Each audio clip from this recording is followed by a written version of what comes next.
What is up, Sooner Nation? Welcome to the Sooner Surge podcast that tells it like it is. It is finally here.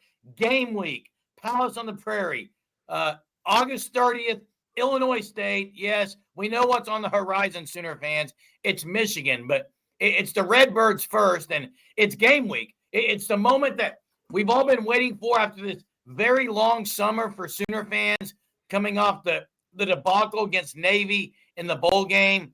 Bad taste in the mouth for Sooner fans, bad taste in the mouth for the players, and a lot of changes on this team, guys, as they enter this new season, Team 131. Guys, check out the fan stop at thefanstop.com/OU. Sign up for your Shirt of the Month Club. Use code SURGE to get 10% off your first 3 months. Guys, so it's here.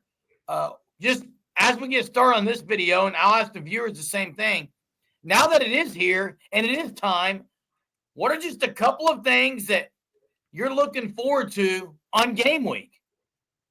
There's a lot. To narrow it down to one or two is going to be difficult because this team's a lot different than last year. Personnel-wise, coaching-wise, a lot of changes, very positive stuff happened in the offseason.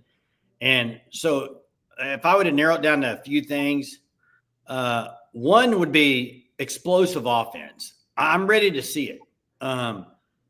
Last year was so bad that this year is going to look so good. And not just because it's going to be a lot better than last year, but I just believe this offense is going to be really good. I have a feeling that it's with what they added and not having the injuries they had last year. I think it's going to be an offense that puts up a lot of points. It's going to be explosive.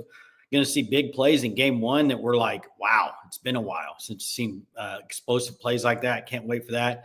The other one is I know this is probably a cliche answer as far as the defense.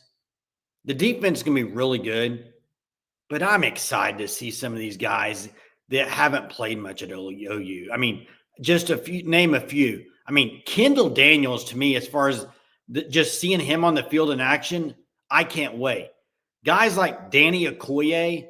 I mean, Danny Okoye for 2 years since he signed at Oklahoma. Can't wait to see him on the field unleashed. And you could go down the list, multiple other guys, and seeing how they react on defense without guys like Stutzman and Bowman. So a lot to look forward to in game one.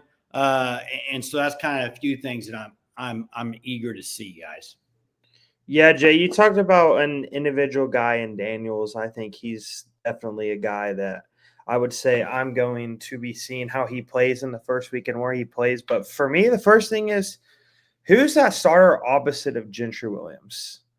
I think we've heard Devon Jordan, Cortland Guillory, Jeremiah Newcomb. Is Kendall Dolby, is he the starter if he's able to get healthy this week and practice all week? I think that's something I'm really intrigued with because corner last year, you would say was probably in quote unquote the weakest link on the defense just because there wasn't a ton of depth and a ton of consistency there. So I think with that spot, it's how are these guys that have maybe performed well in fall camp? How is that going to translate onto the field? Is Devon Jordan, is he maybe going to be that guy we know he can be? Is Cortland Guillory, is he going to be the freshman that we've heard, has a chance to play a ton and be a special player? So that's the first thing. And with me, I'm excited to watch John Mateer play some football. Yeah. I mean, I like that may be the easy answer, but we've heard the talk all offseason from national pundits, from Oklahoma beat writers. Really, even us as Oklahoma fans, we all are super high on John Mateer, and it's really now it's time. Is John Mateer, is he going to be that guy that maybe gets, I don't want to say Oklahoma, like bring them back offensively, but just kind of is that perennial name we're used to seeing at QB Oklahoma have, like they've had in the past. And so is John Mateer, is he worth the hype? Is he the guy that Oklahoma went out and spent a ton of money on to get as a transfer QB? And is he going to be maybe the guy that can take Oklahoma to the college football playoff as well? Well, he's not alone. Let's understand that because he comes with Arbuckle and Jaden Knott comes along with him. So it's definitely going to be not a one-man show or one-trick pony, I guess you could say. But for me, guys, I'm looking forward to schemes. I'm looking forward to offensive sets that they're going to run under Ben Arbuckle. I just want to see what the running game is going to look like. Not necessarily who, but just schematically what Ben Arbuckle is going to do in 3rd and 4s, in 3rd and longs, type of route trees that are going to be happening on the receiving side of things. That's really what I'm intrigued by. And then on the defensive side, Jay, you mentioned some things, and I'm most intrigued by if we're going to see the rotation that we've heard a lot. Are we going to see guys rotating in? And I know it's Illinois State, so we better be seeing guys rotate in, but I want it to continue. I want to continue to see guys just rotating through, keeping guys fresh. Those are the two things, scheme and rotation. Hey, the one thing nobody's mentioned yet, I'm absolutely shocked that you haven't mentioned it, Jeremy. I thought you might, but there's been a lot. I mean, Jaron Kinnick as a tight end is very intriguing. I want to see him, catch some balls out in the flats, make some plays on offense, and see what he can do with the ball. I mean, that's the thing, Jerm. I'll give you, credit. I mean, it was last year during the season that you were like, Kinnick needs to move to the tight end. I mean, you can go watch live show after games, and Jerm was like, get him to tight end. And now here he is at tight end. What can he do with the ball? I'm interested to see it. I've heard some stuff about it, in the offseason. You can see his high school tape. He's good with athletic, good with the ball in his hand. So that's another one for me. The other one would probably be when you look at this defense, the defensive line is highly, highly touted. I mean, nationally, people saying best D-line in the SEC. Well, I mean, if you're best D-line in the SEC, you might as well be best D-line in the nation. And so when you go out there, it's Illinois State. I can't wait to watch these guys in action. And we've seen some of them. Guys like Jaden Jackson, Dominique Williams, Grayson Hall. We see some of those guys.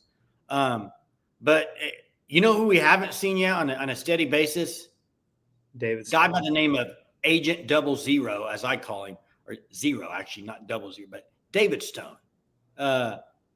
David Stone, I think this could be a breakout year for David Stone, and I can't wait to watch him.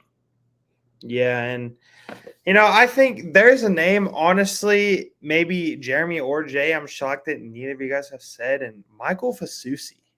I mean, we've heard the praise from Bill Bedenbaugh. We know he was a 5-star, was the best signing Bill Bedenbaugh had ever gotten at Oklahoma. Is Michael Fasusi, is he going to be maybe that 5-star that we see just flash a ton, play a really good game, in which I know it's his first start, but against Illinois State, you expect him to come in and look like he should be a starting offensive tackle on this Oklahoma team. And I believe that the talent is there, and I am excited to see him play. And another guy defensively I'm so excited to watch play is Michael Boganowski. Yeah. I don't know why, but he just he gives me the feeling that whenever he steps onto the field, he's going to absolutely take somebody's head off when he hits him. Like, that's the way he hits. He hits hard. And I think just the development of that safety room, what Brandon Hall has done there, I think he's been arguably maybe the best defensive coach on the staff since he's gotten to Oklahoma. Like, he's done an awesome job there. So now it's just time to see him and Michael Fasusi. And, there's so many other guys that we didn't even say that, Jeremy, I'm sure you could have said, Jay, but it's definitely, guys, game week's here, and it's very exciting. Hey, real quick before we – I know you got to say something, Jeremy. I know it's early. This is Monday morning, but best true freshman in game one. Who stands out statistically wise and has the best game one statistically wise as a true freshman for Oklahoma? Who would you say? Torrey Blaylock. Blaylock, that's a good one. Yeah, and I'm sure that's something we're going to cover on Game Time. But yeah, Blaylock's the easy answer, especially considering if they're rolling, he's going to get a lot of carries. But all I know, what? ET. Yeah, that's another good safe bet. Yeah. Hey, viewers, we want to hear from you. We want you to drop a comment in this video about what are you most intrigued by. Give us something that you're looking forward to as the Sooners get ready to strap it up in Norman, Oklahoma on August 30th. This Saturday, there's phrases you hear all the time, guys. It's lip service. Talk is cheap. It's time to put up or shut up. Whatever it is, they're all accurate. It's time. The time is now. Team 131 takes the field this Saturday. This is the place for all of it, okay? Every night at 9:30, we'll be live. You can call in. You can comment. This is the place. Post-game live, pre-game live. This is it. Your one-stop shop. Make sure you're subscribed to the Sooner Surge. We'll catch you next time. It's Game Week, Sooner Nation.